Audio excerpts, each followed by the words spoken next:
Baiklah Bapak Ibu, pada siang hari ini kita akan melaksanakan kegiatan presentasi pemberdayaan komunitas belajar KKG Guru Kelas SD 03 Mengkait dalam mewujudkan implementasi kurikulum Merdeka. Adalah pemaparan materi terkait komunitas belajar di SD 03 Mengkait yang akan disampaikan oleh Pak Abi selaku Kepala Sekolah SD 03 Mengkait. Kepada Bapak, kami silakan. Kita semua.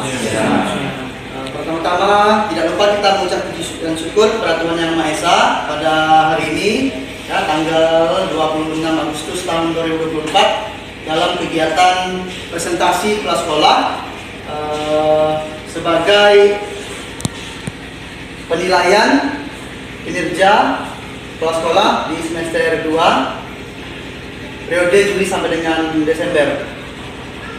Baiklah, saya akan mempresentasikan terkait dengan komunitas ya belajar. Terlebih dahulu saya akan menyampaikan terkait dengan komunitas belajar. Apa itu komunitas belajar? Ya, komunitas belajar itu adalah sekelompok guru, tenaga kependidikan dan pendidik. Ya, jadi ada TU, ada pendidik sekolah, ya, ada guru, ada tenaga yang lainnya yang memiliki semangat ya dan kepedulian yang sama terhadap transformasi pembelajaran, terutama dalam implementasi kurikulum mereka. Nah, kalau di beberapa tahun sebelumnya, sebelum kita masuki kurikulum Merdeka, kita hanya mengenal istilah KKG, ya, dan itu hanya berlaku tidak lintas wilayah.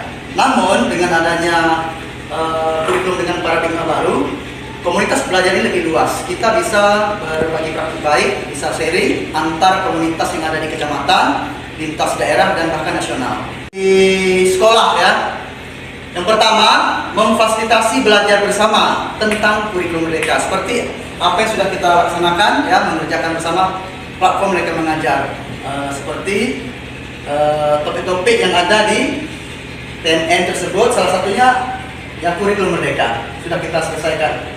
Kemudian yang kedua, bagaimana bisa memfasilitasi diskusi untuk memecahkan masalah dan berbagi praktik baik seputar kurikulum Merdeka.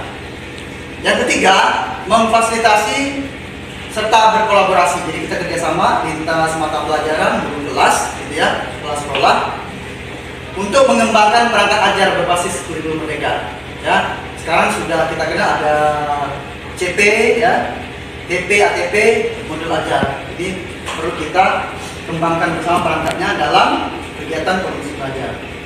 Yang selanjutnya, memfasilitasi refleksi ya pembelajaran rekan sejawat. Jadi Bapak Ibu, seperti halnya kelas sekolah sudah melakukan penilaian terhadap observasi yang sudah Bapak Ibu lakukan.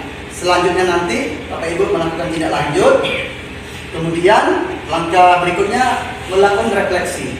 Refleksi ini seharusnya dilakukan setiap hari selesai guru mengajar di kelas.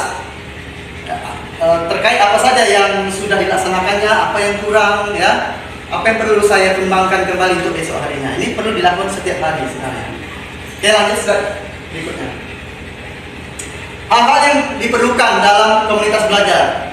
Yang pertama, komunitas belajar mendapatkan dukungan dari kepala sekolah, ya, dari pengawas dan juga dinas pendidikan. Nah, dalam hal ini komunitas kita, komunitas KKG Guru Kelas SD 03 Mengkait, itu ada dua modal, ya. Yang pertama mode dengan daring yang sudah terdaftar di platform Mereka Mengajar, yang akan kita laksanakan secara daring hari Kamis lusa, ya.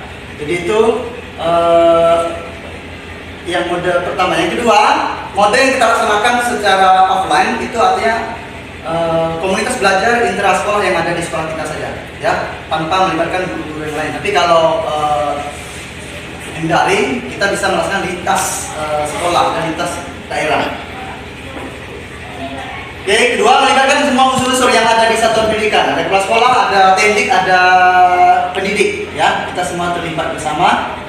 Artinya yang berbagi praktik baik tidak harus kepala sekolah sendiri atau guru penggerak atau kalau kurikulum, ya, sekali-sekali kita rolling, ya. Pak Tony materinya apa, Pak Dek materinya apa. Ya, makanya kita terus laksanakan komunitas belajar ini secara rutin setiap hari Jumat, gitu ya. Yang ketiga, dengan adanya komunitas belajar ini diharapkan bukan untuk kita, ya. Pusat daripada komunitas belajar ini terpusat pada peserta didik dan peserta didik. Jadi bukan sasaran ke kita. Ya, itu yang hal yang kedua. Tapi bagaimana kita meningkatkan mutu pembelajaran, ya. Jadi sekarang juga kita diminta oleh kementerian mengisi survei refleksi Kombel, ya, yang sekarang sudah dilakukan dari bulan Juli dan Agustus, sudah 2 kali kita melakukan refleksi. Ya, di situ kita masih melihat ada kelebihan, ada kekurangan, ya, nanti kita tingkatkan lagi. Yang keempat, melakukan evaluasi secara berkala. Kegiatan Kombel yang sebelumnya yang belum selesai kita lakukan evaluasi dan kita laksanakan kegiatan yang belum selesai. Tidak semua kegiatan yang bisa kita laksanakan karena terbentuk dengan waktu, ya, waktu dan juga kesempatan Bapak Ibu untuk kita menyesuaikan anggaran, ya. Kemudian yang kelima, melakukan tindak lanjut. Jadi dari 1 sampai 4 sudah kita refleksi, kita evaluasi, kita lakukan tindak lanjut.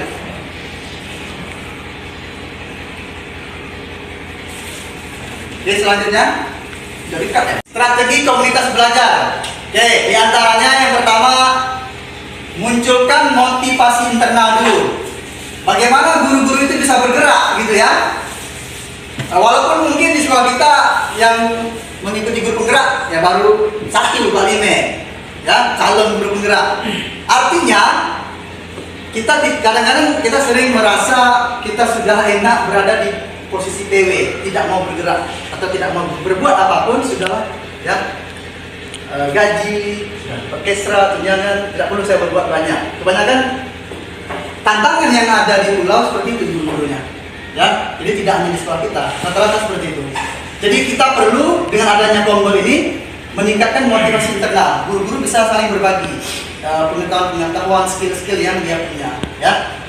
Berikutnya mungkin tidak atas pengetahuan tentang pembelajaran, mungkin hal-hal yang lain, mungkin masalah pembelajaran dengan Canva atau Quizzes, ya, bisa kita berbagi. Kemudian berikan ruang belajar yang seluas untuk belajar bersama-sama, ya, tidak dibatasi usia berapa, gitu ya, kelas berapa. Oke, itu saja. Lanjut slide berikutnya. 7 modal utama pendukung komunitas belajar. Oke, yang pertama ada manusianya. Jadi untuk komunitas belajar itu tentu ada orang-orang yang bergerak di dalamnya. Siapa tadi? Ada tendik, ada pendidik, gitu ya. Kemudian lingkungan sosial. Lingkungan sosial sangat berpengaruh. Karena apa? Kita sekolah berada di wilayah masyarakat. Nah, jadi ini kita juga perlu melihat lingkungan sosial perkembangannya seperti apa. Model luring offline, ya, internal sekolah. Yang kedua model daring, ya. Kemudian antar komunitas, ya. Jadi alami sangat berpengaruh. Kalau dulu kita melaksanakan kegiatan MGMP, KKG, ya, kita juga mempertimbangkan faktor cuaca.